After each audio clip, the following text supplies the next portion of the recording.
Assalamualaikum warahmatullahi wabarakatuh. Alhamdulillah, selalu kita mengucapkan kalimat suci ini dalam keadaan senang dan sedih, dalam keadaan lagi lapang dan lagi sempit, dalam keadaan sehat ataupun sakit.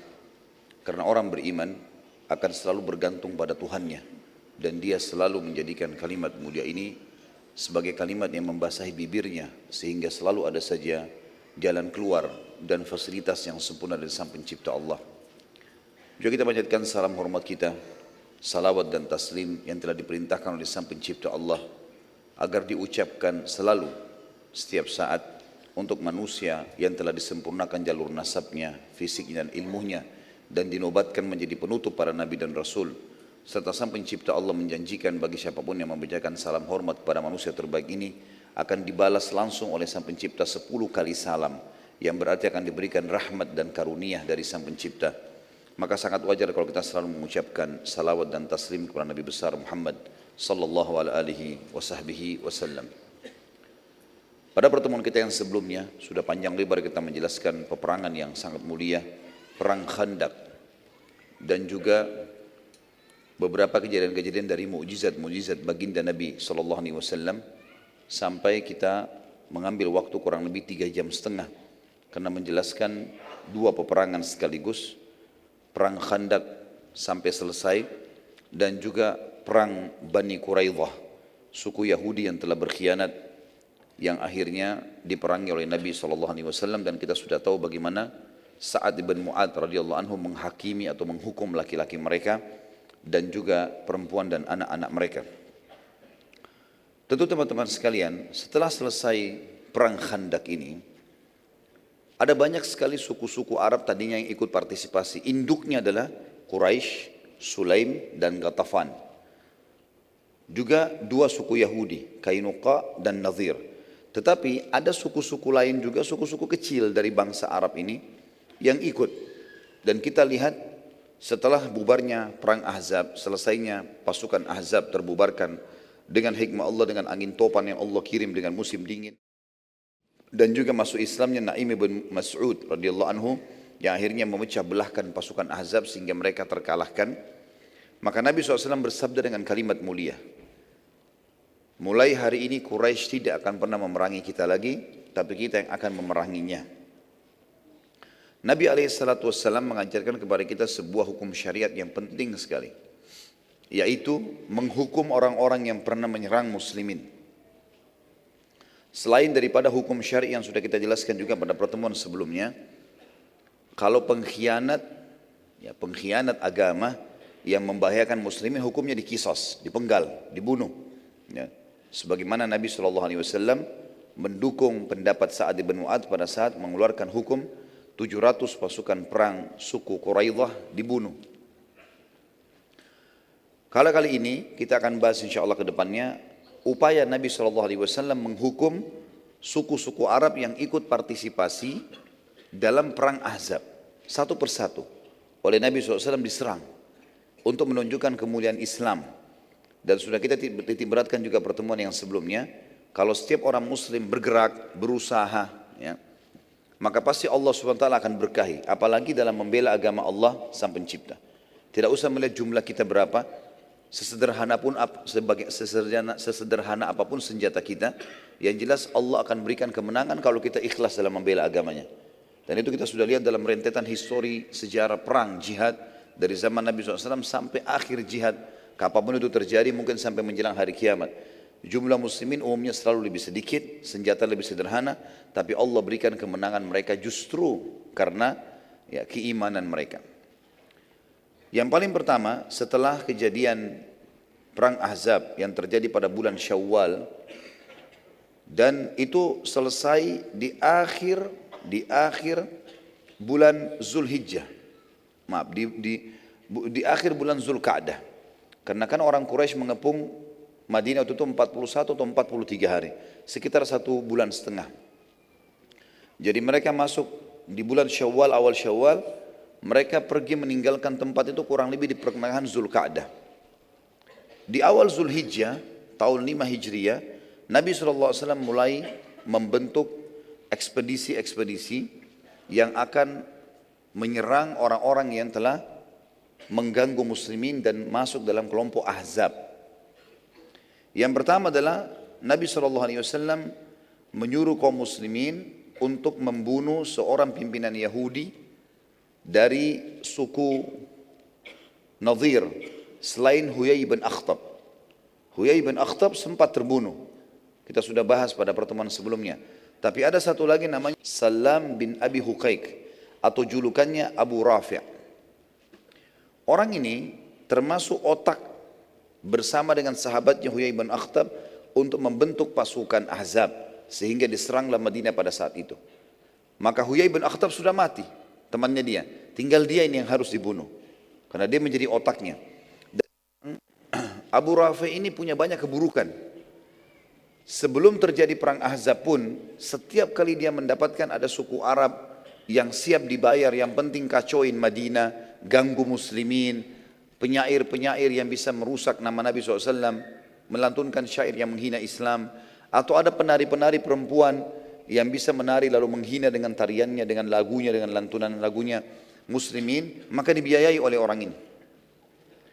Maka Nabi SAW di bulan Zulhijjah, di awal Zulhijjah, tahun 5 Hijriah, tepatnya di tahun yang sama terjadi perang Khandaq atau perang Ahzab, beliau bersabda kepada para sahabat, siapakah yang bisa menyelesaikan urusannya Abu Rafi'? Salam tadi bin Huqaiq. Maka ada dua riwayat Bukhari menjelaskan kepada kita. Tentu teman-teman sekalian, ada satu juga kepala Yahudi namanya Ka'ab bin Ashraf. Orang ini telah dibunuh oleh orang-orang Aus, suku Aus. Nabi SAW juga pernah suruh bunuh Ka'ab bin Ashraf ini. Dan dibunuh oleh orang-orang Aus. Berhasil. Dan ternyata betul, setelah mati kepala-kepala suku atau pemimpin-pemimpin kelompok-kelompok atau gerombolan yang buruk ini, maka semua bawahannya berhenti untuk menyerang. Tidak lagi menyebarkan masalah untuk muslimin. Karena yang bunuh Ka'ab bin Ashraf dan Nabi SAW puji orang-orang yang membunuh dari suku Aus, maka kali ini suku Khazraj. Sudah sering saya ulangi, Ansar terdiri dari dua suku, Aus dan Khazraj. Maka mereka ini setelah Islam dinamakan Ansar. Sebelum Islam mereka selalu bertempur yang satu sama yang lain. Suku Aus berhasil menjalankan perintah Nabi membunuh Ka'ab bin Ashraf, salah satu orang Yahudi yang paling berbahaya juga, yang sangat berbahaya bagi muslimin. Sekarang Khazraj mengatakan, ya Rasulullah, dulu kan Aus yang membunuh Ka'ab bin Ashraf. Sekarang Salam bin Abi Huqaiq, biarkan kami yang bunuh. Abu Rafi' ini izinkan kami. Kata Nabi SAW, baiklah. Maka Nabi SAW mengatakan, siapa yang akan pergi? Berdirilah 5 orang dari suku Khazraj. Yang pertama, dan ini sahabat yang berhasil nanti menjalankan misi adalah Abdullah bin Abi Atiq. Abdullah bin Abi Atiq radhiyallahu anhu. Kemudian datang yang kedua, Mas'ud bin Sinan. Mas'ud bin Sinan. Kemudian Abdullah bin Unais. Abdullah bin Unais. Kemudian Abu Qatadah Al-Harith bin Rabi'. Abu Qatadah Al-Harith bin Rabi'. Nanti saya akan ulangi namanya. Kemudian ada satu orang bukan dari Khazraj tapi sekutunya Khazraj. Ada satu suku yang suku Arab ini sekutunya Khazraj. Satu orang dari mereka ikut namanya Khuza'ah atau Khuzai bin Aswad. Khuzai bin Aswad. Jadi 4 orang murni dari suku Khazraj, Abdullah bin Abi Atiq, kemudian Mas'ud bin Sinan, kemudian Abdullah bin Unais, kemudian Abu Qatadah Al-Harith bin Rabi'. Jadi 4 orang ini dari suku Khazraj, Abdullah bin Abi Atiq, Mas'ud bin Sinan, Abdullah bin Unais, dan Abu Qatadah Al-Harith bin Rabi'. Lalu didukung dengan satu orang sekutunya Khazraj bernama Khuza'ah atau Khuzai bin Aswad. Abdullah bin Abi Atiq ditunjuk oleh Nabi SAW untuk menjadi pimpinan ekspedisi ini. Jalankan. Rasulullah SAW menitip pesan kepada mereka. Ingat, tugas kalian membunuh Salam bin Abi Huqaiq saja. Tidak boleh bunuh perempuan, tidak boleh bunuh orang lain, tidak boleh rusak fasilitas umum, apa saja. Jangan buat kerusakan. Targetnya satu orang itu. Terbunuh, sudah selesai tugas kalian. Pada saat itu kebetulan Salam bin Abi Huqaiq, karena dia dari suku Nadir, dan mereka sudah dikeluarkan oleh Nabi SAW dari Madinah, mereka bertempat di Khaybar. Khaybar sebuah kota yang besar, bahkan Khaybar pada saat itu lebih besar dari kota Madinah. Banyak sekali di situ orang Yahudi yang tinggal, dua suku, dan mereka berkembang biak, serta juga ya mereka memiliki perkebunan yang sangat besar sebagaimana nanti kita akan lihat dan kita bahas panjang lebar di perang Khaybar.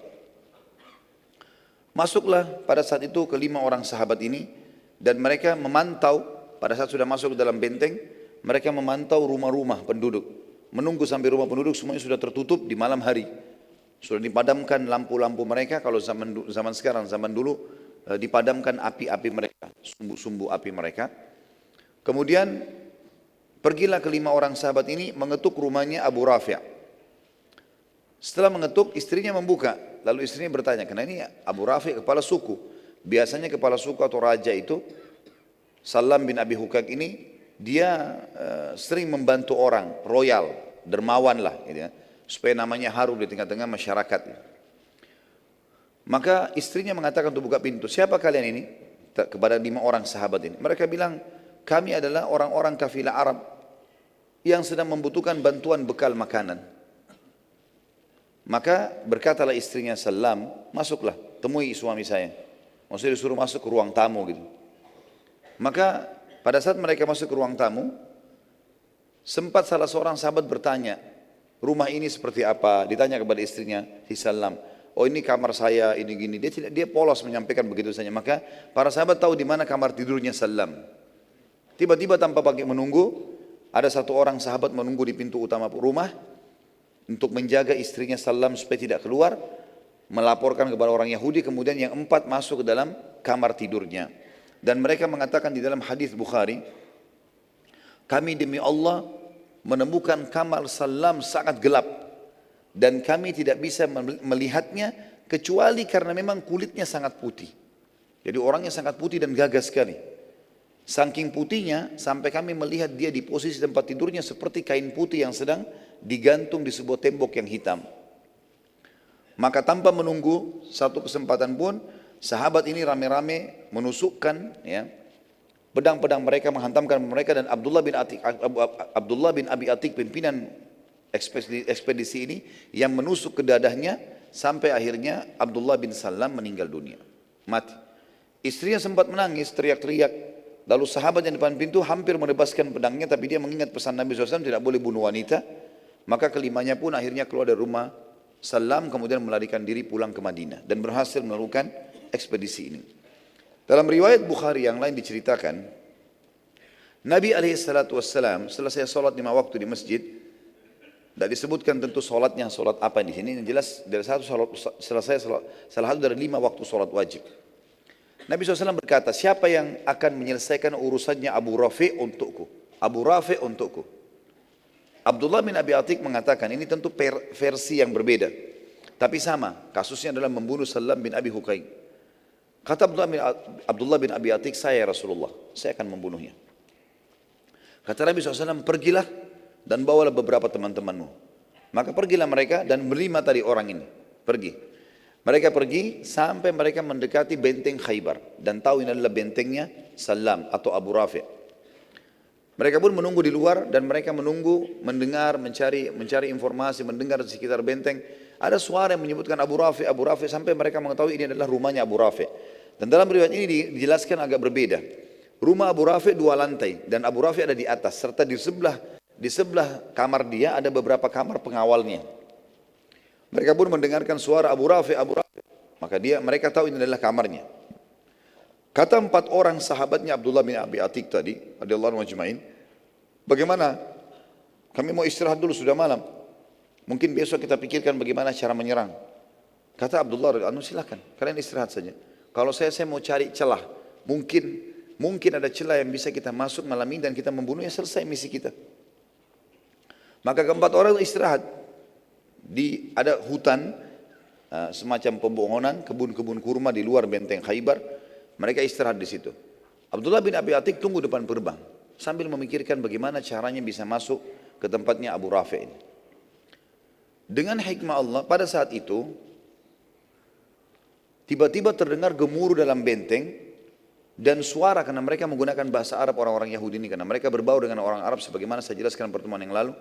Maka mereka mengatakan, untahnya raja kita Abu Rafi' sedang hilang. Untahnya Abu Rafi' sedang hilang. Maka berbondong-bondong masyarakat dalam benteng itu keluar. Jumlahnya banyak. Anak kecil, perempuan, laki-laki, orang tua, masih orang muda, semuanya pada keluar. Pegang obor. Tujuannya untuk mencari ya, untanya Abu Rafi'. Kata Abdullah bin Abi Atiq, saya temukan di pintu gerbang ada 2 atau 4 orang penjaga sangat jeli. Dia menghafal wajahnya orang-orang yang tinggal dalam benteng. Dia menghafal wajahnya orang-orang yang dalam benteng. Maka dia tahu kalau ini pendatang. Kata Abdullah, saya tidak temukan kesempatan untuk masuk ke dalam benteng lebih tepat daripada sekarang. Karena lagi ramai. Dia bilang, saya tutup wajah saya. Kemudian saya menyelip bersama orang-orang yang pada saat mereka sudah temukan unta Abu Rafi', mereka masuk. Lalu saya dengarkan di telinga saya di kiri kanan pintu gerbang ini, penjaga mengatakan, cepatlah, cepatlah, jangan ada penyelip yang masuk. Kata Abdullah, saya pun masuk. Begitu orang-orang pada masuk, saya temukan ada di dekat pintu gerbang kandang keledai. Dan hewan keledai ini, semoga Allah muliakan kita tentunya. Kandang keledai ini, teman-teman sekalian, dan saya bahasakan ini, semoga Allah muliakan. Kita kalau menyebutkan nama hewan, ya, tempat kotoran, kita lebih baik mengatakan semoga Allah memuliakan kita. Doa agar Allah SWT memuliakan, tidak menjadi seperti tempat-tempat. Dan kita tahu keledai ini adalah hewan yang disebutkan dalam Al-Quran. Suaranya sangat mungkar. Ya. Dan haram dimakan kalau keledai yang hidup bersama manusia. Walaupun dia tidak bertaring. Maka yang terjadi teman-teman sekalian, kata Abdullah bin Abi Atiq, saya masuk ke kandang keledai. Dan keledai ini hewan yang sangat diam. Bahkan Allah SWT sebutkan juga dalam salah satu ayat yang lain, diberikan ibarat keledai itu, ya, kalau ada orang-orang yang pintar, orang yang belajar agama, tapi dia tidak mengamalkan ilmunya, seperti keledai yang memikul buku, maka tidak ada manfaatnya sama sekali. Yang jelas keledai ini sifatnya salah satunya adalah dia tidak bergerak, dia tidak pusing. Ada siapa di sebelahnya, ada bahaya atau enggak, seperti itulah. Abdullah bin Abi Atiq mengatakan, tepat saya berada di sebelah keledai tersebut sampai seluruh penduduk benteng sudah masuk. Saya lihat sudah aman, sunyi, penjaga pun gerbang sudah mencantolkan ya, penutupnya. Mereka pun pergi istirahat, karena setiap hari selalu mereka merasa aman. Tidak sangka kalau malam itu akan ada masalah. Kata Abdullah, setelah aman, tenang semuanya, saya biarkan beberapa saat lalu saya naik tangga. Kemudian saya masuk menuju ke arah yang tadi dianggap rumahnya Salam bin Abi Hukaik atau Abu Rafi' ini. Dia bilang, saya pun menutup pintu-pintu rumah-rumah yang di kamar-kamar di sekitarnya, pintu-pintu pengawal. Jadi pintunya mereka kalau mau pergi jauh biasanya ditaruh ada cantolan, digembokin gitu kan, ditutup. Kayak zaman sekarang, zaman sekarang sudah ada juga kunci ya. Zaman dulu juga begitu, mereka pasang besi, mereka cantol dan mereka gembokin. Yang jelas Abdullah mengatakan, saya menutup semua ruangan-ruangan di sebelah ruangan Abu Rafi', lalu saya masuk. Saya temukan sangat gelap.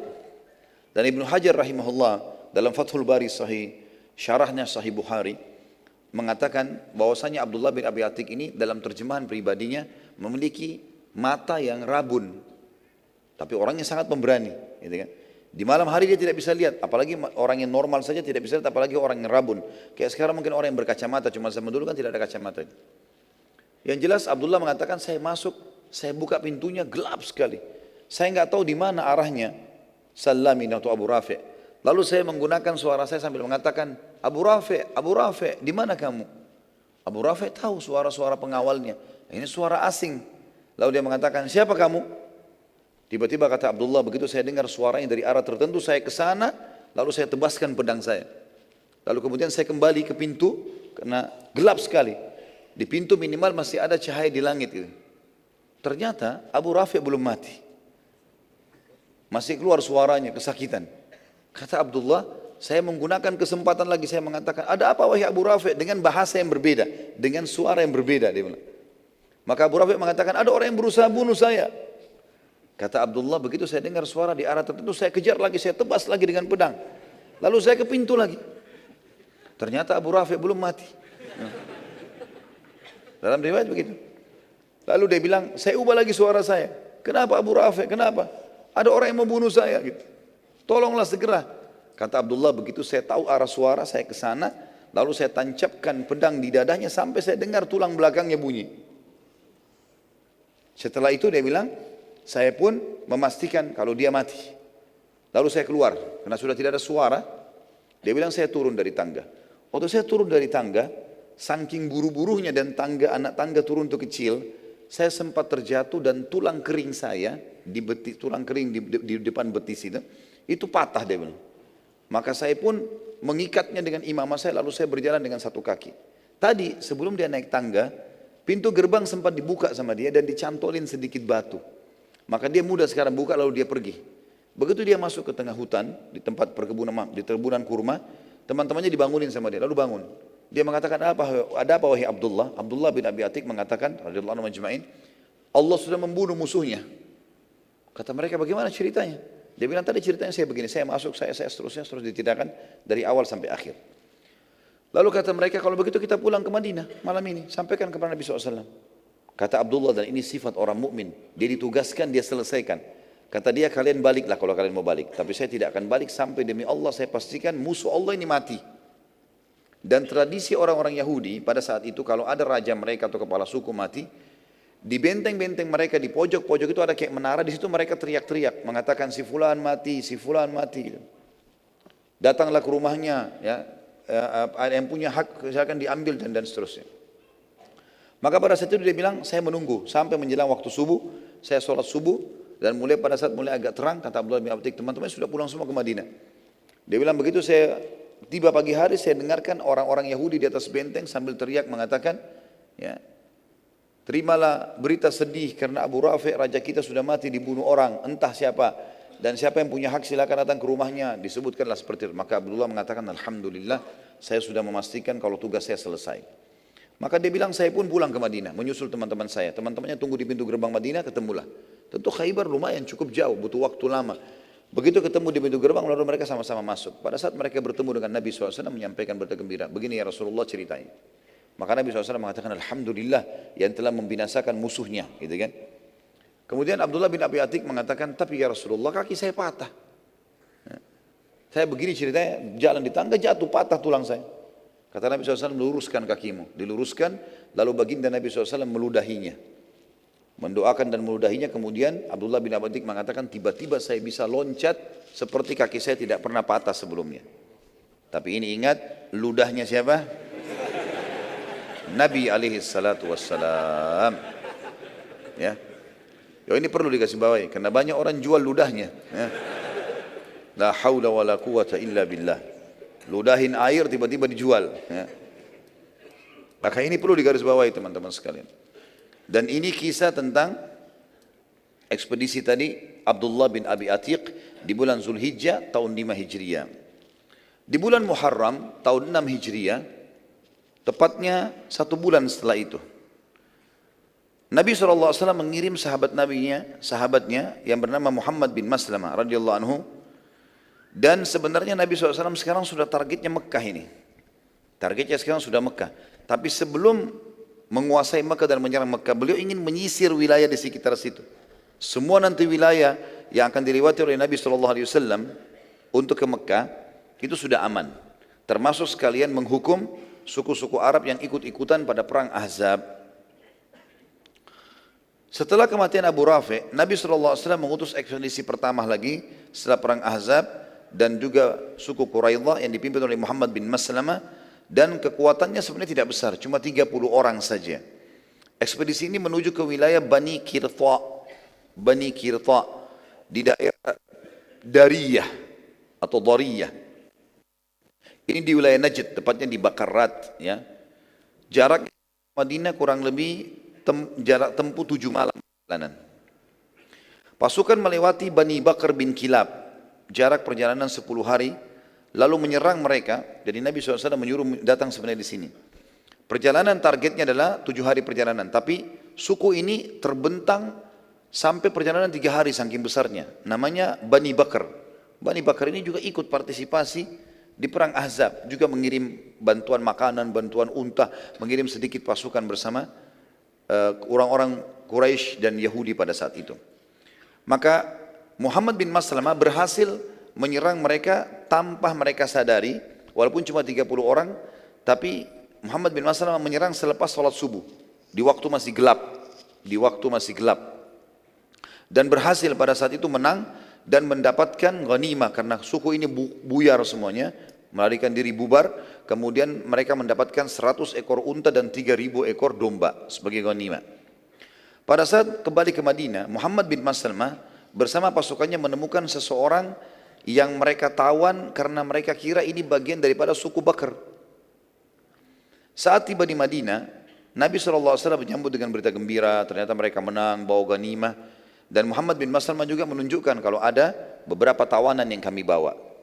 Waktu Nabi SAW mengecek tawanan-tawanan, Nabi SAW terkejut karena melihat di tawanan ternyata ada Thumama bin Gusal. Thumama bin Gusal ini teman-teman sekalian adalah orang tadi yang ditemukan oleh Muhammad bin Maslamah di jalanan. Tadinya dikirain dari suku Bakar, ternyata bukan, orang kebetulan lewat. Dia kepala sukunya suku Hanif atau suku Hanifah. Dan ini penguasa wilayah Yamamah. Ini ada kisahnya sendiri. Nabi SAW mengenalnya. Lalu beliau berkata kepada para sahabat, apakah kalian tahu siapa yang kalian tawan ini? Kata para sahabat, tidak wahai utusan Allah. Kami tidak kenal. Kata Nabi SAW, ini adalah Thumamah bin Gusal. Dia kepala suku Hanifah wilayah, penguasa wilayah Yamamah. Wilayah Yamamah ini wilayah yang sangat luas di dekat kota Mekah. Di dekat kota Mekah. Nabi SAW bersabda kepada para sahabat, layani dengan baik dan khususkan dia dalam pelayanan serta ikat dia di dekat pintu masuknya masjid. Biar dia lihat orang lalu lalang pada saat sholat. Dia dengarkan juga kalau ada penyampaian tausiah atau penyampaian nasihat dari Nabi SAW, dia bisa dengar. Nabi SAW pada saat itu teman-teman sekalian, setiap kali mau sholat, beliau selalu sempatkan mampir bertemu dengan Thumamah. Lalu berkata, wahai Thumamah, bagaimana keadaanmu dan pendapatmu? Kau sekarang tertawan di wilayah kami. Bagaimana pendapatmu? Seperti juga dikatakan, apa sebenarnya maumu? Kau mau bagaimana sekarang? Kata Thumamah, wahai Muhammad, bila engkau membunuh, maksudnya kau bunuh aku gara-gara tawanan ini, maka engkau membunuh seseorang yang memiliki banyak darah yang siap terkorban untuknya. Maksudnya sukuku besar. Wilayah Yamamah kamu tahu, pasti mereka akan menyerang Madinah. Bila engkau memaafkan, maka engkau memaafkan seseorang yang sangat tahu bagaimana berterima kasih.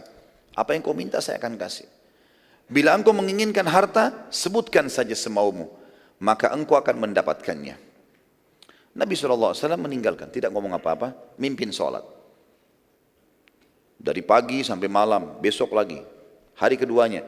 Jadi subuh, maghrib, isya jadi targetnya Nabi SAW. Didengarkan ayat-ayat Al-Quran, karena dia orang Arab, mengerti. Di hari kedua Nabi SAW lewat lagi.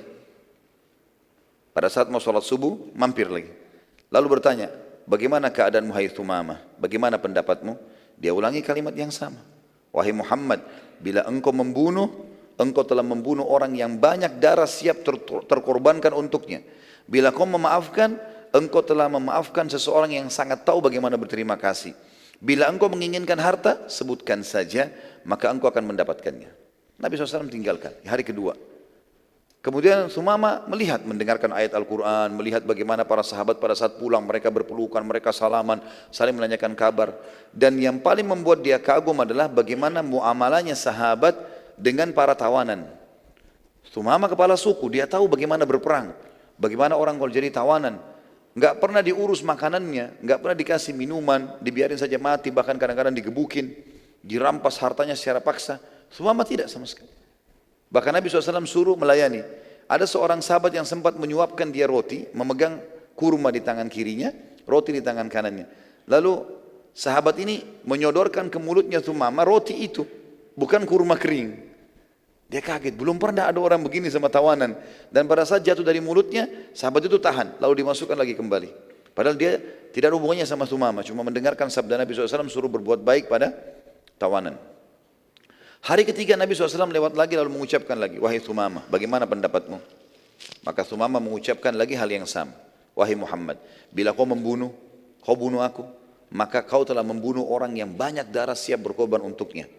Bila kau memaafkan orang yang sangat tahu bagaimana berterima kasih. Bila kau mau harta, sebutkan saja. Tiba-tiba Thumamah kaget teman-teman sekalian pada saat Nabi SAW mengatakan, hai Thumamah, aku telah bebaskan kamu dan aku tidak butuh imbalan, pulanglah. Karena targetku bukan kamu, target kami suku Bakr. Suku kamu Hanifah tidak ada urusan sama kami. Karena tidak ikut-ikut dalam perang Ahzab. Thumamah kaget pada saat itu. Karena biar bagaimana, dia sudah tawanan. Umumnya orang minimal kalau tidak membunuh minta tebusan. Apalagi di kepala suku bisa bayar berapa saja. Sumama akhirnya keluar dari kota Madinah merenungi kejadian tersebut. Dia mentadabburi ayat-ayat Al-Quran yang dia dengarkan dalam 3 hari. Dia mendengarkan beberapa tausiah Nabi SAW, penyampaian wasiat beliau. Dia melihat bagaimana reaksi para sahabat bermuamalah dengan para tawanan. Bagaimana mereka saling menyapa satu sama yang lain. Dia berpikir ini nggak mungkin salah. Ini pasti agama yang benar. Lalu dia kembali ke Madinah lagi. Kemudian dia mendatangi Nabi SAW. Dia mengatakan, hai Muhammad, bagaimana caranya untuk menganut agamamu? Kata Nabi SAW, ucapkan asyhadu an la ilaha illallah wa anna Muhammad Rasulullah. Sederhana, syahadat. Kata dia, demi Allah wahai Muhammad, saat aku tertawan di sini, tidak ada wajah yang lebih aku benci dari wajahmu, agama dari agamamu, dan negeri lebih dari negerimu. Dan sekarang aku ucapkan asyhadu an la ilaha illallah wa anna Muhammad Rasulullah. Demi Allah wahai utusan Allah, sekarang engkau orang yang paling aku cintai, agamamu adalah agama yang paling aku junjung, dan negerimu negeri yang paling aku rindukan. Aku sekarang akan balik ke kaumku, sarankan aku wahai utusan Allah. Apakah aku balik ke kaumku atau aku lanjutkan umrah yang telah aku niatkan sebelum tertawan? Jadi ternyata Sumama ini waktu ditawan oleh Muhammad bin Maslamah, dia lagi menuju ke Mekah mau umrah, tapi dengan tradisi jahiliyah, penyembah berhala gitu kan. Ditawan, tadinya Muhammad bin Maslamah mengira dia dari suku Bakar. Kata dia, apakah saya lanjutkan umrah atau saya kembali ke kaum saya? Ada pilihan lain, riwayatnya mengatakan, atau saya tinggal di sini belajar. Nabi SAW bersabda pada Sumama, lanjutkan saja umrahmu, tapi sesuai dengan tuntunan Islam. Lalu Sumama mulai bertanya, bagaimana tuntunan Islam? Diajarkanlah. Di antaranya talbiyah yang tidak boleh ditambah dengan talbiyah syirik. Labbaik Allahumma labbaik, labbaik la syarika lak labbaik, innal hamda wan ni'mata lakal mulk la syarika lak. Sampai situ. Ini adalah talbiyah sunnah yang sahih. Ini ajaran Nabi Ibrahim AS, ajaran Nabi Muhammad AS. Tapi orang Quraisy menambahkan kalimat illa syarikan huwalak tamlikuhu wa ma malak. Gitu kan?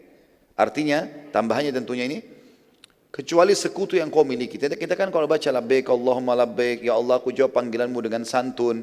Labbaik la syarika lak labbaik, aku jawab panggilanmu dengan santun. Maksudnya ke umrah dan haji. Yani, tidak ada sekutu bagimu. Innal hamda wan ni'mata laka wal mulk. Segala puji-pujian untukmu, ya, kerajaan untukmu, semua nikmat milikmu. La syarika lak, tidak ada sekutu bagimu. Orang Quraisy menambah kalimat syirik, illa syarikan huwalak, kecuali sekutu yang kau miliki. Tamlikuhu wa ma malak, engkau menguasainya dan apa yang dia miliki. Ini kalimat syirik, enggak boleh. Nabi SAW meluruskan itu. Kemudian mengajarkan kepada dia tata cara solat, kewajiban di waktu solat, tata caranya, sebagian surah-surah pendek. Lalu Sumama akhirnya mengerti masalah itu. Sumama radhiyallahu anhu lalu mempelajari Islam beberapa hari pada saat itu, sholat, terutama 5 rukun Islam lah. Ia sangat terpengaruh dengan perilaku Nabi SAW, demikian pula para sahabat. Ini pelajaran yang luar biasa, bagaimana muslimin mendahulukan akhlak, lembut dalam segala keadaan, dan tegas pada tempat dan kondisinya. Ya. Saat Sumama masuk ke Mekah, dia sudah tinggalkan Madinah, maka tokoh-tokoh Mekah menyambutnya dengan gembira, karena tahu ini kepala suku Hanifah. Ya.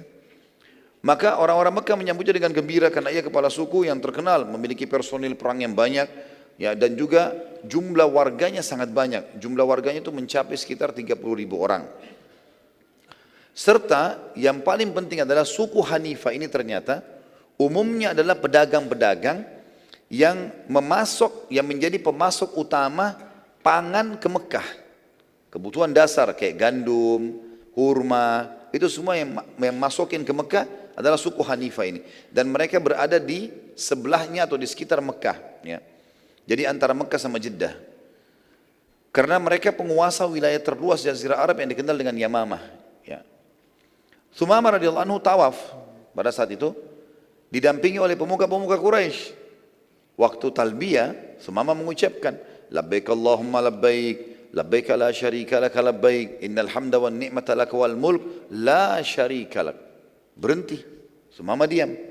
Dan orang-orang Quraisy tahu selama 13 tahun muslimin di Mekah, pada saat mereka tawaf mereka melengkapkan ini. Mereka membaca sampai sini. Dan bedanya antara mereka dengan muslimin karena tidak ada tambahan kalimat terakhir illa syarikan huwalak tamliku wa malak. Maka orang-orang Quraisy, tokoh-tokoh Quraisy bertanya, "Hai Sumama, kenapa kau enggak lanjutkan talbiyahmu?" Maka Sumama, ya, pada saat itu menjawab, "Memang apa tambahannya?" Kata mereka, "Kan kau sudah tahu. Kenapa harus bertanya? Apa kau sudah menganut agamanya Muhammad dan meninggalkan nenek moyangmu juga? Maka kata Sumamah, ya, saya sudah masuk Islam. Asyhadu an la ilaha illallah wa anna Muhammad Rasulullah. Tiba-tiba pemuka Quraisy marah.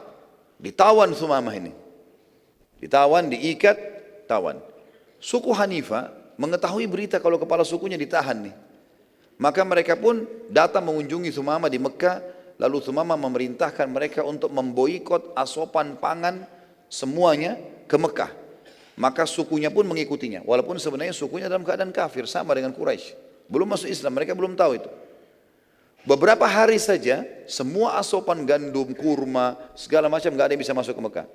Karena ditahan. Dan pasukan Bani Hanifah menahan juga suku-suku Arab lain untuk masuk ke Mekah. Dalam hitungan 4-5 hari saja sudah kehabisan pangan mereka. Kehidupan mereka makan roti, tepung, gandum. Ini nggak bisa sama sekali.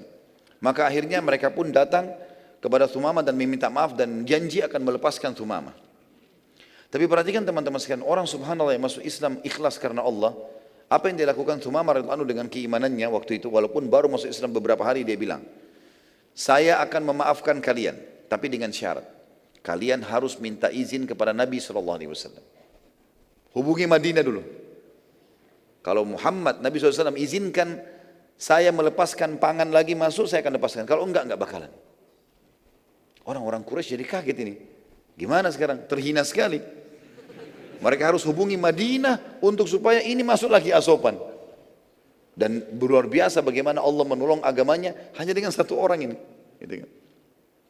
Maka akhirnya terpaksa orang-orang Quraisy mengirim seseorang di sana datang kemudian menyampaikan tentang kejadian Sumamah bin Gusal. Lalu Nabi SAW tersenyum sambil mengatakan, baiklah, kalau begitu saya lepaskan. Gitu kan. Sebelumnya tentu ada Abu Sufyan yang datang. Jadi orang Quraisy utus Abu Sufyan langsung, kepala suku mereka, datang ke Madinah. Abu Sufyan datang. Yang tadinya ini pemimpin perang Ahzab nih. Ya. Sekarang dia datang, dia masuk ke Madinah, dia izin baik-baik. Lalu dia mengatakan, aku memohon padamu hai Muhammad, berbuat baiklah pada kaum kerabat dan sukumu. Izinkan suku Hanifah membuka pemboikotan mereka pada Mekah. Akhirnya Nabi SAW mengizinkan dan pada saat itu tersebarlah berita satu jazirah Arab kalau Quraisy ternyata memohon dari Nabi SAW dan muslimin juga kota Madinah agar mendapatkan makanan mereka dan ekonomi mereka sekarang berada di tangan kaum muslimin. Berada di tangan kaum muslimin. InsyaAllah sebentar kita lanjutkan lagi dengan lanjutannya ada perang suku As'ad. Allahu a'lam. Subhanakallahumma bihamdika asyhadu an la ilaha illa anta astaghfiruka wa atubu ilaik. Wassalamualaikum warahmatullahi wabarakatuh.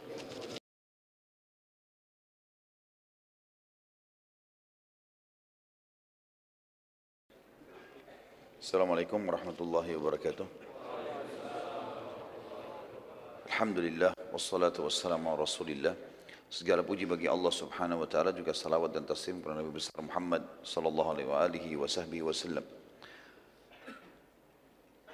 Pada bulan Safar tahun 6 Hijriah, Nabi alaihi salatu wassalam mengutus beberapa sahabat untuk menyerang suku As'ad. Dan suku As'ad ini termasuk salah satu suku yang bergabung di pasukan Ahzab.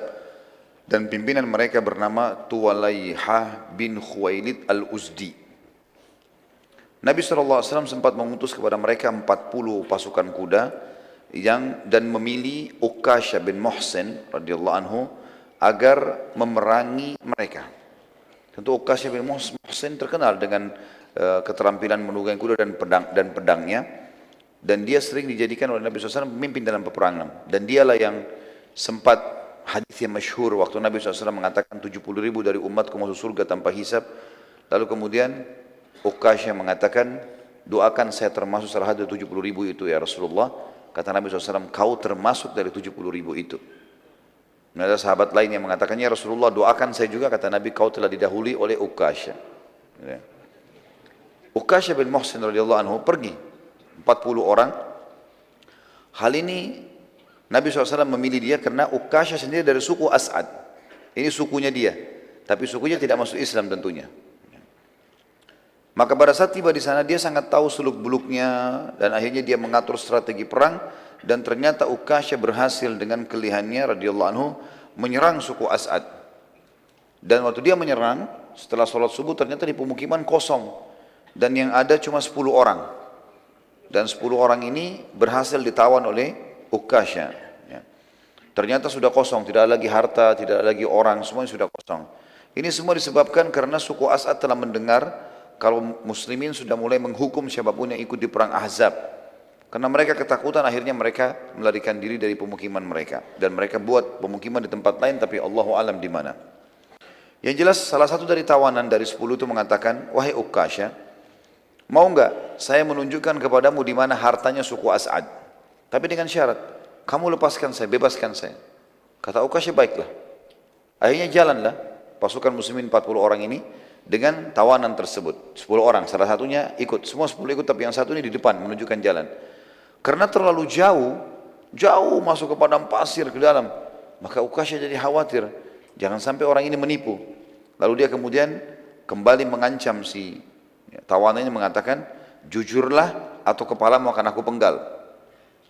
Maka orang itu pun mengatakan, percayalah, saya tidak berdusta dan buktikan sendiri. Akhirnya teman-teman sekalian, betul-betul mereka tiba di sebuah lembah, ada gunung besar, dan di belakang gunung itu ada lembah yang agak curam, agak dalam, dan kata dia, di belakang inilah semua harta kami letakkan. Waktu Ukasha ke sana betul-betul ditemukan ternyata betul lembah itu penuh dengan unta, kambing, kemudian harta-harta mereka banyak ditimbun di situ dan suku mereka melarikan diri jauh dari tempat itu. Maka Ukasha pun memenuhi janjinya melepaskan orang tersebut lalu membawa ganimah yang sangat banyak. Dan ini pelajaran juga teman-teman sekalian. Kita kalau lihat pasukan-pasukan Nabi SAW tidak selamanya besar. Jumlahnya selalu kecil saja umumnya. Kebanyakan pasukan-pasukan kecil diutus 30 orang, 10 orang. Tadi kita lihat misalnya waktu membunuh Abu Rafi', Nabi cuma utus 5 orang. Tayammum punya keterampilan. Setelahnya diutus 10 orang. Ini diutus 40 orang. Gitu kan. Dan kita lihat juga nanti ada pasukan Nabi SAW jumlahnya 200 orang. Jadi pasukan tidak terlalu besar sebenarnya. Tapi selalu memang umat Islam memperlihatkan kalau mereka punya kekuatan. Sehingga musuh itu tidak berani untuk mengganggu kaum muslimin sebagaimana keadaan sekarang ini karena umat Islam banyak lalai, akhirnya musuh mau melakukan apa saja itu mereka bisa lakukan. Gitu. Selanjutnya ada peperangan juga, tepatnya di bulan Jumadil Ula, tadi bulan Safar, beberapa bulan setelah itu di bulan Jumadil Ula, Nabi SAW juga memerangi Bani Lihyan, suku Lihyan. Suku Lihyan ini agak berbeda sedikit, mereka tidak ada hubungannya sama perang Ahzab. Tapi kalau teman-teman ingat, pelajaran kita di bulan yang lalu, ada penjelasan tentang beberapa suku dari Lihyan ini datang pura-pura masuk Islam di Madinah, kemudian mereka meminta beberapa sahabat Nabi penghafal Quran diminta diantar ke sukunya. Ternyata pada saat tiba di wilayah dekat Quraisy, mereka berkhianat. Mereka menjual sahabat ini ya, kepada suku-suku yang akhirnya menjual lagi sahabat ini ke orang-orang Quraisy. Dan akhirnya ada 6 orang sahabat yang terbunuh pada saat itu. Suku Lihyan ini diantaranya salah satunya Asim. Ya, kalau masih ingat ada kisah Asim radhiyallahu anhu, orang yang pernah dijanjikan oleh keturunannya Bani Abdiddar, ada satu perempuan di Mekah yang mengatakan siapa yang bisa membunuh Asim, karena dia membunuh beberapa orang yang memegang bendera Quraisy di perang Uhud. Maka saya akan bersihkan batoknya lalu kemudian saya akan isikan dengan emas. Ya, kurang lebih seperti itulah. Yang jelas suku Bani Lihyan ini yang menjadi pengkhianat tadi. Nabi SAW pada saat itu membawa 200 pasukan personil pada saat itu dan ini dikatakan gazwah. Kalau tadi sebelumnya sariyah. Kalau masih ingat istilah-istilah ini tentu teman-teman sekalian, sariyah adalah pasukan 3 orang sampai kurang lebih 100 atau 200 orang diistilahkan dengan sariyah. Dan ini umumnya Nabi SAW tidak ikut. Tapi kalau Nabi SAW ikut, walaupun jumlahnya sedikit, dinamakan gazwah. Kalau pasukan besar, Nabi tidak ikut, lebih dari 1000 orang, 500 orang, namanya ma'rakah. Ibnu Qayyim rahimahullah menceritakan, Rasulullah SAW menuju ke Bani Lihyan 6 bulan setelah perang Bani Quraidah. Kurang lebih 6 bulan setelah perang Bani Quraidah. Ya. Yang kita sudah sebutkan perang Bani Quraidah sebelumnya. Rasulullah SAW hendak menyerang Bani Lihyan dengan membawa 200 personel pasukan dan beliau memimpin sendiri, makanya dinamakan Ghazwah. Dan wilayah yang beliau tuju, beliau iklankan akan menyerang negeri Syam. Padahal Nabi SAW tidak menginginkan negeri Syam. Ini salah satu strategi perang Nabi SAW. Beliau mengiklankan wilayah tertentu, tapi beliau tidak berbohong. Betul-betul beliau menuju ke wilayah itu. Tapi kemudian beliau dari sana mengatur strategi untuk menyerang musuh yang jadi target. Pada saat itu Nabi SAW mengamanahkan kota Madinah agar menjadi pemimpin pengganti beliau Abdullah bin Ummi Maktum radhiyallahu anhu. Tepatnya tiba di sebuah lembah namanya Guran. Dan sekarang ini di pemerintahan Saudi namanya wilayah Khulais. Kurang lebih jaraknya 87 km dari kota Madinah. Salah satu lembah yang terdekat dengan wilayah Lihyan. Lembah tersebut terletak antara Amaj dan Usfan, tempat beberapa sahabat yang sempat gugur karena pengkhianatan. Karena itu Nabi SAW sempat mampir dan mendoakan mereka, para sahabat tadi, dan memohon ampun dan rahmat untuk mereka.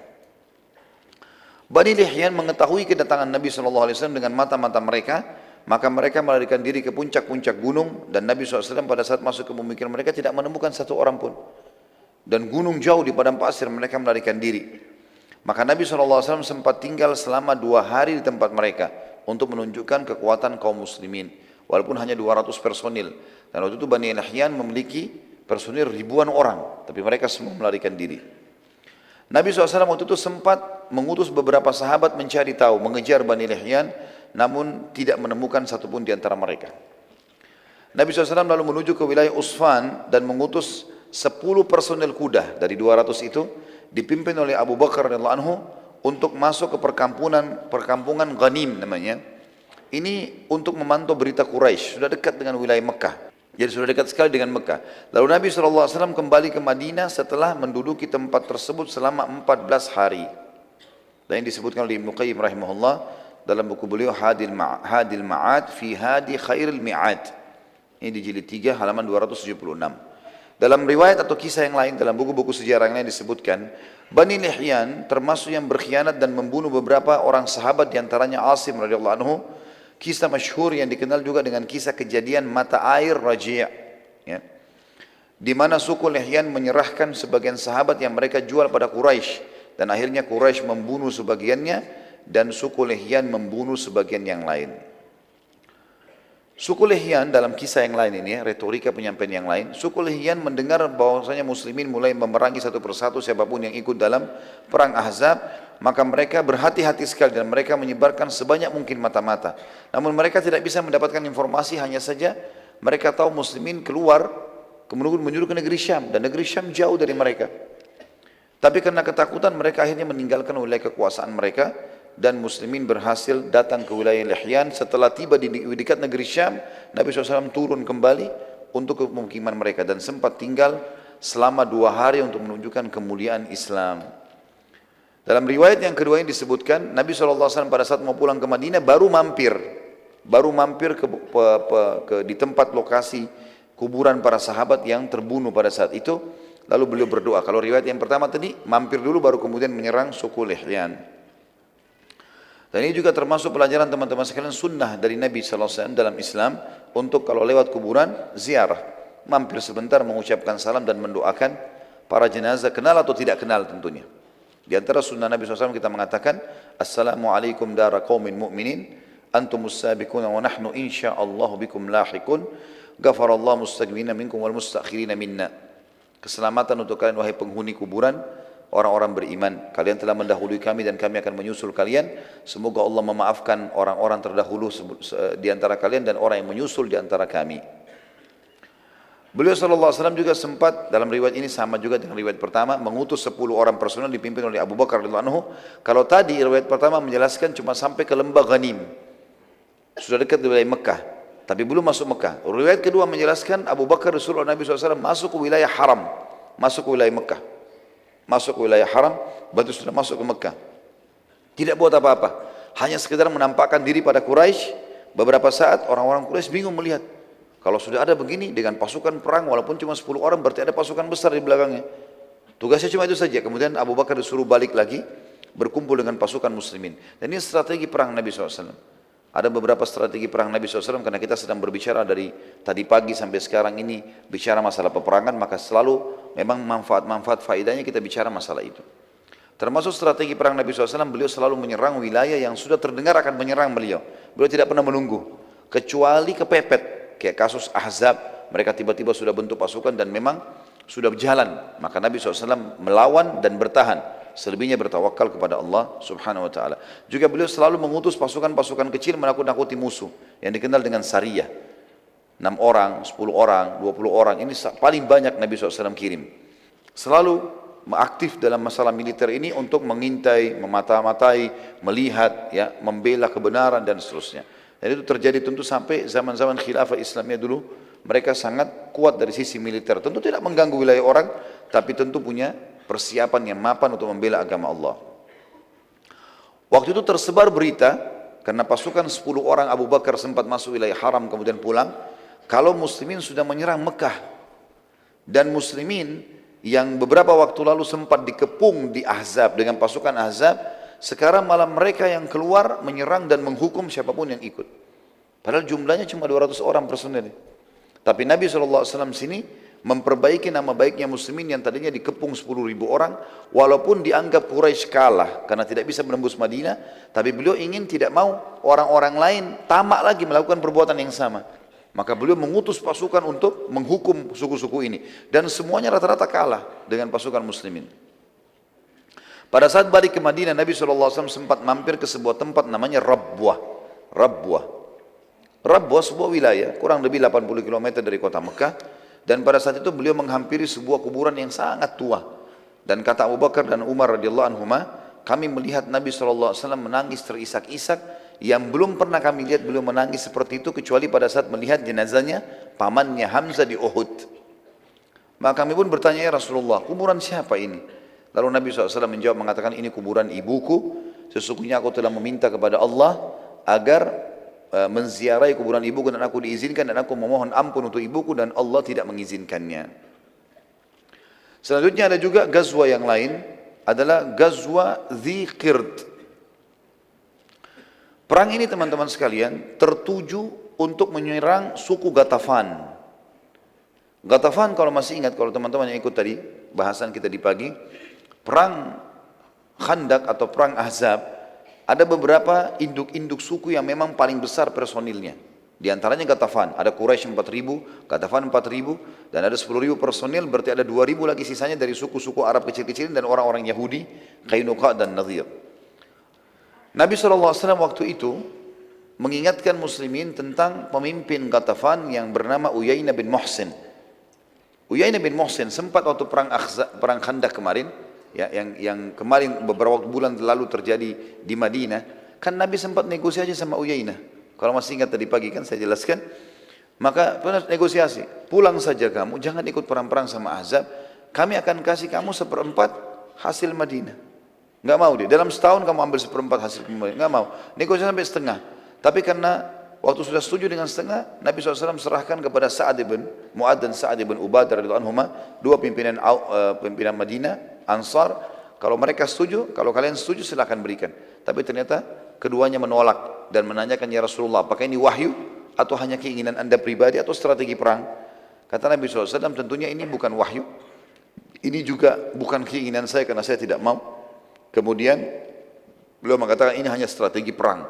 Maka Sa'ad ibn Ubadah dan Sa'ad ibn Mu'ad radhiyallahu anhu mengatakan, ya Rasulullah, demi Allah Ghatafan sebelum kami masuk Islam, jangankan sudah masuk Islam, sebelum masuk Islam mereka tidak pernah mendapatkan satu butir kurma dari kami kecuali mereka beli atau kami yang memberi, gitu kan. Maka demi Allah sekarang kami tidak akan kasih sama sekali, yang mereka miliki hanya pedang saja. Suku Ghatafan ini teman-teman sekalian memang akan diserang oleh Nabi SAW, rencananya begitu, karena mereka termasuk pasukan yang bergabung di Ahzab. Tapi belum saatnya sekarang, hanya saja terjadi perang atau gazwa Dzikird ini, karena ini Dzikird nama wilayah ya, wilayah. Karena rupanya Uyainah bin Muhsin ini yang diberikan julukan Nabi SAW si bodoh yang dipatuhi, ya, karena dia instruksinya aneh-aneh. Tapi apapun yang dia bilang, 10.000 orang pasukannya siap menyerang, ikut dengan dia. Dia mengutus anaknya yang bernama Khuzarah. Khuzarah ini disuruh serang Madinah. Tapi dia bawa pasukan kecil. Dia cuma bawa pasukan 200-300 orang, gitu kan. Pada saat dia tiba di Madinah, muslimin lagi lalai, maksudnya tidak ada yang tahu kalau akan ada penyerangan, dan memang dia juga tidak berani untuk masuk ke dalam Madinah. Dia lihat di pinggir kota Madinah ada kebun-kebun kurma, rupanya situ ada petani sahabat sama istrinya lagi di kebun kurma, lagi istirahat mau makan siang.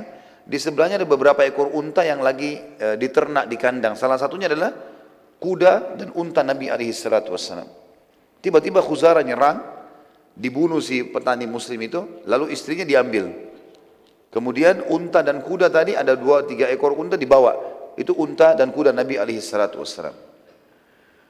Setelah itu dia punya melarikan diri, Khuzarah melarikan diri. Ada beberapa petani di sebelah kebun itu lihat kejadian. Khuzarah sudah melarikan diri, tidak berani menyerang Madinah walaupun dia punya ratusan pasukan. Lalu kemudian mereka mengatakan, wahai muslimin, terjadi penyerangan. Muslimin jadi penyerangan. Mereka berusaha lari masuk ke dalam gerbang Madinah untuk menyampaikan kepada baginda Nabi SAW. Di tengah jalan mereka ketemu dengan seorang sahabat yang mulia namanya Salamah bin Aqwa. Ini Salamah bin Aqwa, teman-teman sekalian, sahabat yang terkenal juara lari. Luar biasa kalau dia lari. Sampai dalam buku-buku sejarah dikatakan dia kalau lari bisa mengalahkan kuda. Jadi sahabat yang luar biasa. Dan sahabat ini terkenal sekali dengan keberaniannya. Ada beberapa kelebihan disebutkan ya. Beraninya luar biasa. Sebanyak apapun musuh dilawan walaupun dia sendiri. Yang kedua keterampilan duel. Kalau gulat, berdua, main pedang, ahli. Kemudian juga dia paling hebat kalau berkelahi itu dalam jalan kaki, tidak menggunakan kendaraan, dan dia terkenal dengan kecepatan larinya. Waktu beberapa petani masuk pintu gerbang Madinah, Salamah bin Aqwa lagi lewat. Mereka mengatakan, muslimin pengkhianatan, suku Ghatafan datang menyerang. Kata Salamah, di mana mereka? Salamah bin Aqwa. Kata petani, sudah lari. Mereka membunuh satu orang petani dan satu istrinya dibawa lari dan mengambil unta dan kuda Nabi SAW. Maka kata Salamah, baiklah, sampaikan ke Nabi SAW dan aku akan menyusul mereka dengan 2 kakiku ini. Dan betul-betul dalam kisah ini dikatakan Salamah bin Aqwa lari dengan sangat cepat. Padahal pasukannya Khuzarah pakai kuda. Dan berhasil ditemukan. Dia berhasil menemukan pasukan yang 200 orang itu. Salamah bin Aqwa itu kelihatan dari jauh.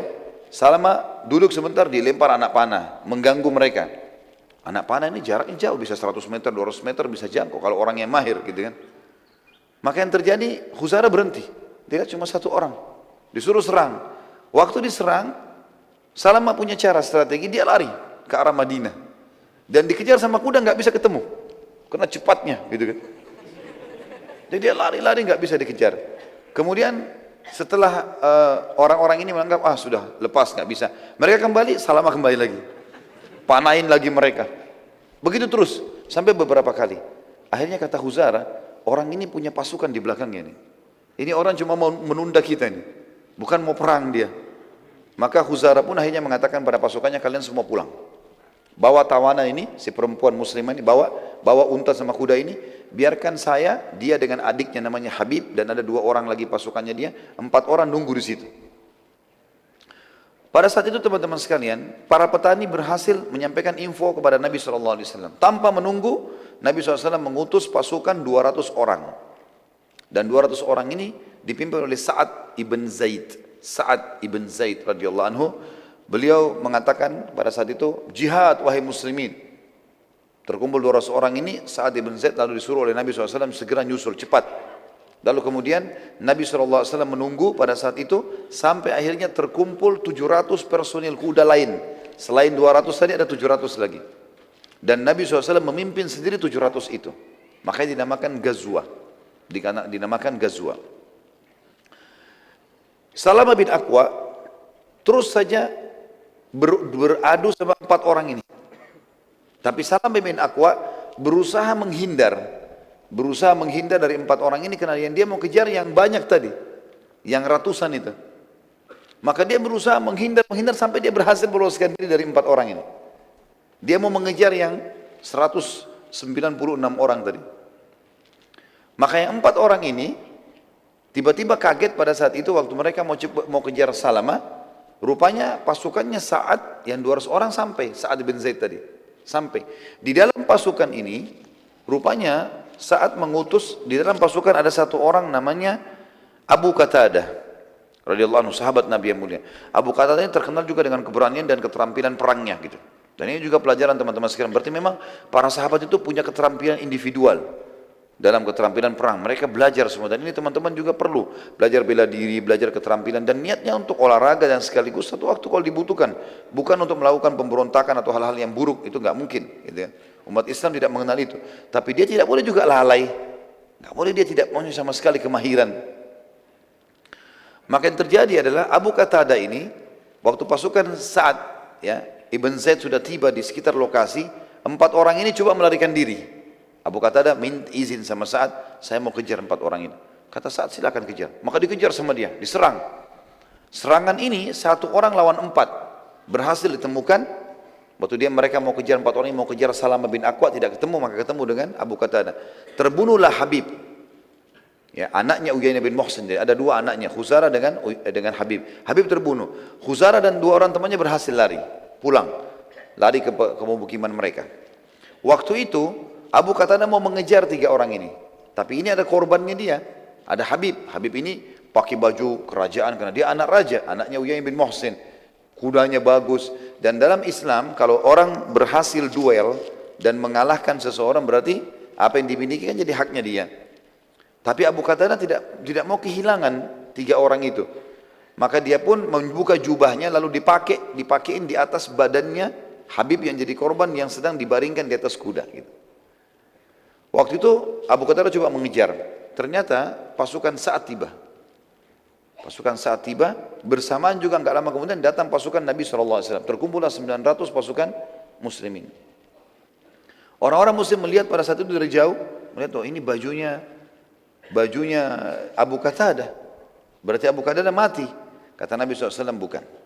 Ini bukan Abu Qatadah, tapi ini adalah Habib. Sebagaimana wahyu sampaikan, korbannya Abu Qatadah. Dan ini adalah milik dia. Dia sengaja meletakkan jubahnya supaya diketahui kalau ini adalah korban dia. Maka akhirnya Nabi SAW pun ya menyatakan pada satu pasukan untuk kembali karena masih dekat dengan Madinah. Sempat Salamah bin Aqwa kembali, ya, Abu Qatadah juga kembali ketemu dengan Nabi SAW. Lalu Salamah mengatakan, ya Rasulullah, kirimkan bersamaku 100 orang saja. Aku pilih, aku akan kejar mereka ya Rasulullah. Kata Nabi SAW, tidak bisa hai Salamah. Sungguh mereka telah tiba di tempat mereka sebelum kau mendapatkannya. Jadi ada wahyu menyampaikan tidak bisa. Dan ini juga kejelian Nabi SAW karena beliau tahu di suku Ghatafan sangat jauh dari Madinah dan mereka punya 10.000 personil. Nggak mungkin dikalahkan dengan 100 orang.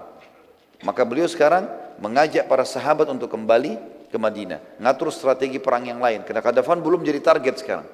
Belum jadi target. Penutupan dalam perang atau Ghazwa Zikird ini, ada seorang sahabiat tadi, masih ingat istrinya petani yang diambil jadi tawanan. Tibalah di suku Ghatafan. Sahabat ini punya cerita sendiri. Dia bilang waktu tiba di situ malam hari, suku Ghatafan semuanya pada istirahat. Saya melihat unta Nabi SAW. Ada unta Nabi di situ. Maka saya pun naik di atas unta Nabi. Lalu saya berdoa kepada Allah, ya Allah, aku tidak tahu jalan menuju ke Madinah. Dan aku sedang ditawan oleh musuh-musuhmu. Maka tuntunlah unta ini agar sampai ke Madinah. Kata wanita ini, saya pun naik di atasnya tanpa melihat jalan ke depan. Malam hari, jalan sendiri. Tiba-tiba saja di pagi hari, waktu terang matahari sudah sampai di pintu gerbang Madinah. Gitu. Dengan kuasa Allah, Allah selamatkan dia. Maka setelah sampai ke Madinah, dia mengatakan, bila Allah, waktu sebelum sampai di Madinah lagi perjalanan, dia mengatakan, bila Allah menyelamatkanku, maka aku akan menyembelih unta ini untuk Allah. Sampai di Madinah, perempuan ini sampai langsung masjid Nabi SAW dan menyampaikan, ya Rasulullah, begini kejadiannya. Dan Alhamdulillah Allah selamatkan saya. Tapi saya punya nazar ya Rasulullah. Saya mau, kalau saya selamat, saya mau sembelih unta ini. Kata Nabi SAW, sungguh buruk balasanmu untuk unta ini. Dengan izin Allah dia telah menyelamatkanmu, lalu engkau menyembelihnya. Dari sisi lain, bagaimana bisa engkau menadarkan sesuatu sementara engkau tidak memilikinya? Ini untaku, ini bukan unta kamu. Bagaimana kau nadar mau sembelih? Gitu kan? Akhirnya dari sini juga keluar sebuah hukum syar'i dalam buku fikih kita, tidak boleh bernadar kepada hal yang bukan dimiliki. Hah? Kalau saya sembuh penyakit, saya mau sedekahin buahnya tetangga. Tidak boleh. Bukan punya dia. Bagaimana caranya? Jadi ini hukum syar'i karena seperti perempuan ini tadi lakukan. Kemudian selanjutnya ada ekspedisi Dzi Khussah, ya. Dipimpin oleh Muhammad bin Maslamah, Dzi Khussah, ya. Menuju ke pemukiman suku Tha'labah, dan juga suku Tha'labah ini termasuk orang yang partisipasi dalam perang Ahzab. Nabi SAW mengirim pasukan kecil yang dipimpin oleh Muhammad bin Maslamah, jumlahnya mereka 10 orang saja, untuk mengetahui keadaan suku Tha'labah. Namun ternyata suku Tha'labah ini, teman-teman sekalian, telah mempersiapkan diri dan mereka sudah berjaga-jaga jauh dari wilayah mereka, karena mereka sudah dengar Nabi SAW sudah menghukum orang-orang yang ikut dalam perang Ahzab. Muhammad bin Maslamah waktu itu radhiyallahu anhu dan teman-temannya, karena cuma 10 orang, tidak menyangka kalau pasukan suku Tha'labah telah siaga, sehingga mereka masih santai saja karena masih jauh dari wilayah suku Tha'labah. Kurang lebih perjalanan masih 1-2 hari sampai ke sana. Itu suku Tha'labah rupanya sudah kirim mata-matanya ke sana. Dan diletakkan di tempat itu 100 orang dari suku Tha'labah. Maka waktu suku Tha'labah melihat Muhammad bin Maslamah dan mengetahui ini adalah pasukan muslimin walaupun 10 orang, maka tiba-tiba mereka menyerang dan semua yang bersama Muhammad bin Maslamah mati, terbunuh 9 orang, dan Muhammad bin Maslamah sendiri yang sempat selamat. Itu pun Muhammad bin Maslamah radhiyallahu anhu terluka parah. Dan Muhammad bin Maslamah menceritakan, aku menutup kedua kelopak mataku seakan-akan aku adalah orang yang sudah meninggal dunia, ya. Kemudian mereka pun berusaha menendang, menusukin dengan pedang, memastikan kalau semua sudah mati. Maka terdengarlah suara mereka mengatakan, mereka sudah mati, lalu mereka meninggalkan. Kata Muhammad bin Maslamah, teman-temanku semua sudah mati, terbunuh, mati syahid, kecuali aku yang masih luka parah.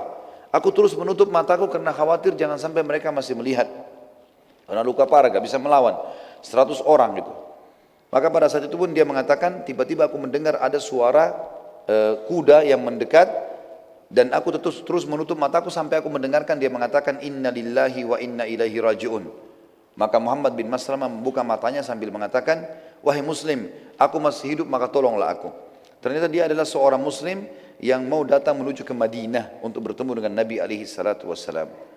Saat Nabi SAW mengetahui persiapan suku Tha'labah, maka beliau SAW mengutus pasukan besar akhirnya, yang dipimpin oleh Abu Ubaidah bin Jarrah radhiyallahu anhu, dan akhirnya Abu Ubaidah menyerang mereka suku Tha'labah sampai ke pemukimannya dan berhasil memporak-porandakan mereka, yang akhirnya mereka dikalahkan. Dan Abu Ubaidah bin Jarrah sempat menawan seseorang yang akhirnya setelah tiba di Madinah ia pun masuk Islam. Orang itu masuk Islam dan dia membawa banyak sekali ghanimah. Selanjutnya Sariyah Jamuh. Sariyah berarti Nabi tidak ikut SAW dan pasukan kecil. Dikenal dengan Sariyah Jamuh.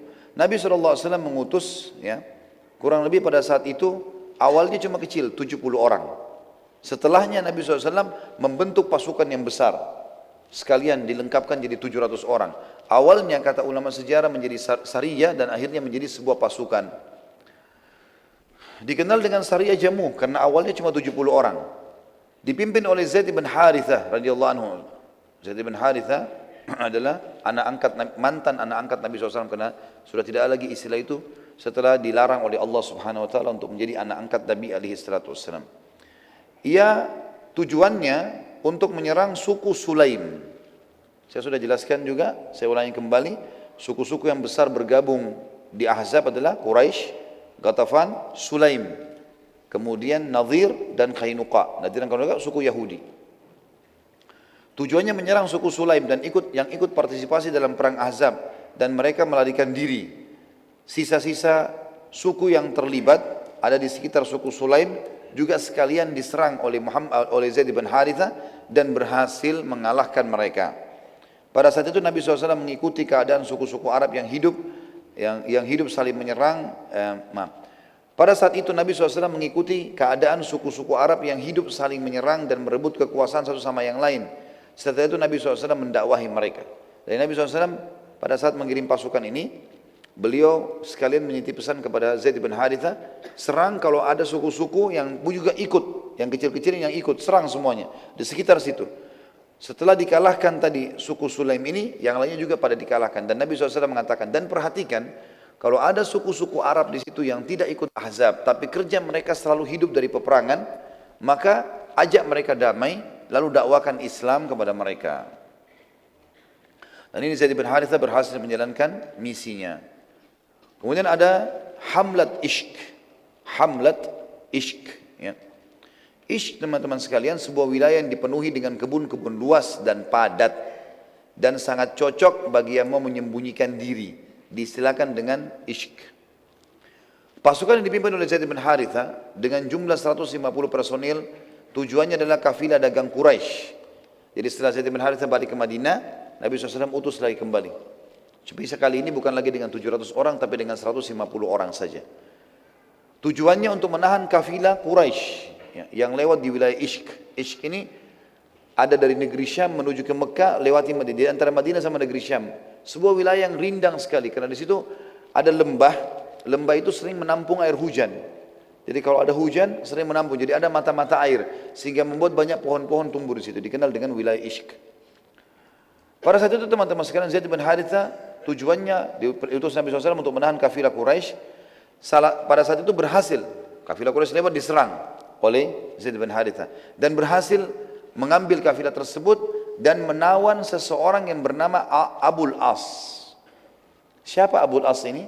Ini adalah anak mantu Nabi SAW. Suaminya Zainab radhiyallahu anha. Abul As. Jadi waktu Nabi SAW diutus jadi Nabi di Mekah, anak-anak beliau semua mengikrarkan syahadat, mengikrarkan Islamnya, ya, mengikrarkan kenabian ayahnya. Ya. Maksud saya di sini mengikrarkan kenabian ayahnya. Ya.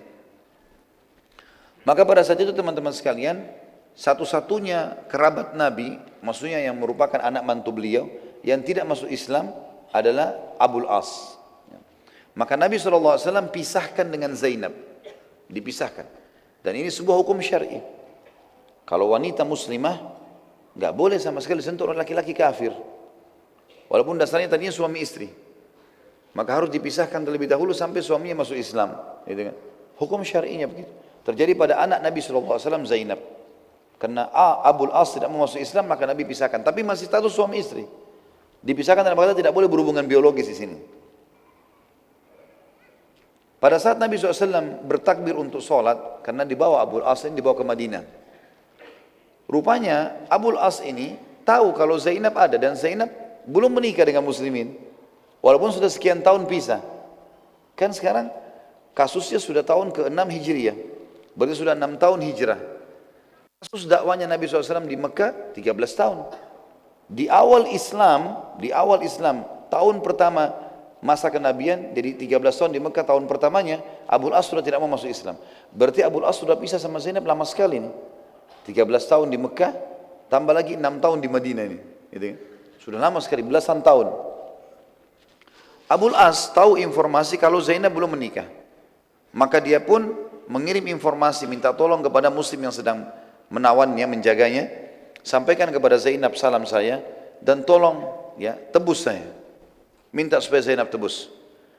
Dalam sebuah riwayat Bukhari dijelaskan Nabi SAW pada saat ya, sholat subuh dan seluruh sahabat ikut sholat bertakbir, tiba-tiba saja saya selesai sholat, ada suara dari saf perempuan, suaranya Zainab. Zainab mengatakan, sungguh aku telah melindungi Abul As. Sungguh aku telah melindungi Abul As. Selesai salam, Nabi SAW tanya para sahabat, apakah kalian dengar apa yang tadi saya dengarkan? Kata mereka, iya ya Rasulullah. Kata Nabi SAW, demi Allah aku benar-benar tidak tahu menahu masalah tersebut. Saya tidak tahu ini kalau dalam pasukan tadi dalam tawanan itu ada Abul As. Saya juga tidak tahu kalau anak saya Zainab mau minta melindungi mantan suaminya ini. Gitu kan. Maka perkara ini aku serahkan pada kalian, terserah. Muslimin ambil keputusan. Serentak seluruh sahabat berkata, sebagai penghormatan pada anda wahai utusan Allah, kami menghormati Zainab. Dan karena itu kami bebaskan Abul As. Para sahabat pun akhirnya membebaskan Abul As. Dan serentak para sahabat juga sepakat membebaskan semua tawanan sebagai penghormatan pada kedudukan Abul As yang masih statusnya anak mantu Nabi cuma dalam keadaan kafir. Saat Abul As melihat kemuliaan akhlak para sahabat, bukan cuma dia yang dibebasin, tawanan bisa dibunuh setiap saat. Bukan cuma dia, tapi teman-temannya semua dibebaskan karena justru memuliakan dia. Maka ia pun pamit pulang ke Mekah kepada Nabi SAW. Tentu dia belum kembali sama Zainab ini. Dalam keadaan kafir. Kemudian dia kembali ke Mekah, lalu dia kembalikan semua amanah yang dititipkan sama dia. Jadi rupanya setelah Nabi SAW tinggalkan Mekah, yang dipercaya oleh penduduk Mekah adalah Abul As, anak mantu Nabi SAW ini. Berikanlah amanah-amanah, karena dulu Nabi SAW tempat penitipan harta-hartanya orang-orang Mekah.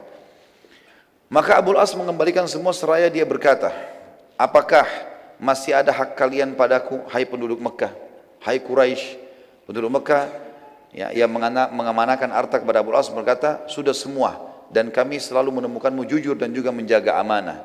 Abul As berkata, ketahuilah wahai penduduk Mekah, asyhadu an la ilaha illallah wa anna Muhammad Rasulullah. Akhirnya Abul As masuk Islam pada saat itu. Kemudian dia kembali ke Madinah, dan kemudian dia menyampaikan kepada Nabi SAW. Nabi SAW lalu dia mengatakan lagi, ya Rasulullah, saya sudah masuk Islam, asyhadu an la ilaha illallah wa anna Muhammad Rasulullah. Dan pada saat itu Nabi SAW mengembalikan Abul As dengan Zainab. Spontan, langsung jadi suami istri. Enggak melalui akad nikah lagi. Dan ini juga keluar sebuah hukum syar'i. Sebuah hukum syar'i di mana memang, ya, kalau orang dalam kondisi seperti ini, suaminya kafir, maka mereka dipisahkan secara biologis. Tapi kalau suami sudah masuk Islam, maka disatukan lagi walaupun sudah berlalu beberapa tahun. Tentu secara hukum syar'i, si muslimah ini, kalau seandainya terpisahkan oleh suaminya, ya, dan dia mau menikah dengan laki-laki muslim, ada syarat, ada hukum syar'inya juga. Terjadi beberapa sahabiat-sahabiat Nabi dari Mekah yang hijrah ke Madinah, suaminya mereka dalam kondisi kafir.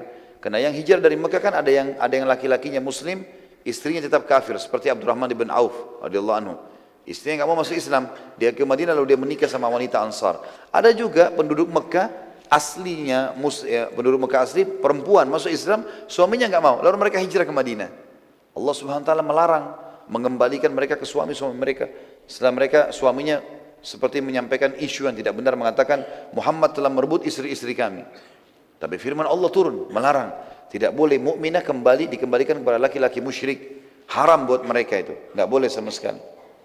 Maka ada beberapa sahabat yang sempat mau menikahi perempuan-perempuan dari Mekah ini. Keluarlah syariat pada saat itu, Nabi SAW mengatakan, kalau kau mau nikahi, maka kembalikanlah mahar suaminya itu. Dari dulu suaminya kasih apa? Misalnya kasih, kalau Indonesia misalnya uang 10 juta, maka bayar 10 juta itu, kembalikan kepada suami yang kafir, barulah terhitung cerai, boleh dinikahi. Boleh dinikahi. Ini bagian daripada hukum syariat Allahu alam yang kita sebutkan. Baik, sampai sini bahasan kita insyaAllah, dan kita akan lanjutkan nanti, pertemuan akan datang dengan izin Allah, Ghazwat Bani Mustaliq. Ghazwat Bani Mustaliq akan kita bahas dengan izin Allah pada pertemuan kita yang akan datang. Tentu juga itu pertemuan sebelum menjelang Ramadan nanti. Baik, kita berdoa kepada Allah SWT, semoga majlis kita diberkahi olehnya dan dijadikan sebagai tambahan amal kita pada hari kiamat. Semoga seluruh amal yang pernah kita kerjakan dan akan kita kerjakan sampai menjelang ajal datang nanti semua diterima dengan kemahamurahannya, dan semoga semua dosa yang pernah kita kerjakan sekecil sampai sebesar apapun diganti dengan kemahamurahannya menjadi pahala. Semoga orang yang sakit disembuhkan penyakitnya, yang tidak utang dilunasi utangnya, yang belum menikah dimudahkan menikah dengan wanita yang salihah dan laki-laki yang saleh bagi perempuannya, dan semoga yang belum memiliki keturunan diberikan keturunan yang baik, yang saleh, dan semoga saja yang sudah punya keturunan dijadikan anak-anak yang baik dan berbakti. Dan kita berdoa agar Indonesia menjadi negara yang aman, makmur, damai. Seluruh umat Islam berada di bawah naungan ukhuwah Islamiyah dan angkat perselisihan di antara mereka. Dan semoga saja seluruh Indonesia diberikan juga pemimpin muslim yang kembali kepada Al-Quran dan Sunnah. Dan semoga Indonesia menjadi contoh bagi negara lain. Tidak pernah lupa kita doakan saudara kita di Palestina, di Syria, di Yaman, di Irak, di Myanmar, di Ahsa, dimanapun mereka berada sedang tertindas. Semoga Allah ikhlaskan niat mereka, terima para syuhada mereka, mulakan Islam di tangan mereka dan tangan kita semua, dan semoga Allah partisipasikan kita bersama mereka di pahala, baik dengan doa, dengan harta, juga dengan jiwa kita. Dan semoga Allah dengan kemahamurahnya menyatukan kita semua di surga firdausnya tanpa hisab. Subhanallah, satu kita di majlis ilmu yang mulia ini. Kalau benar dari Allah, kalau salah dari saya mohon dimaafkan. Subhanakallahumma bihamdika, asyhadu an la ilaha illa anta astaghfiruka wa atubu ilaik. Wassalamualaikum warahmatullahi wabarakatuh.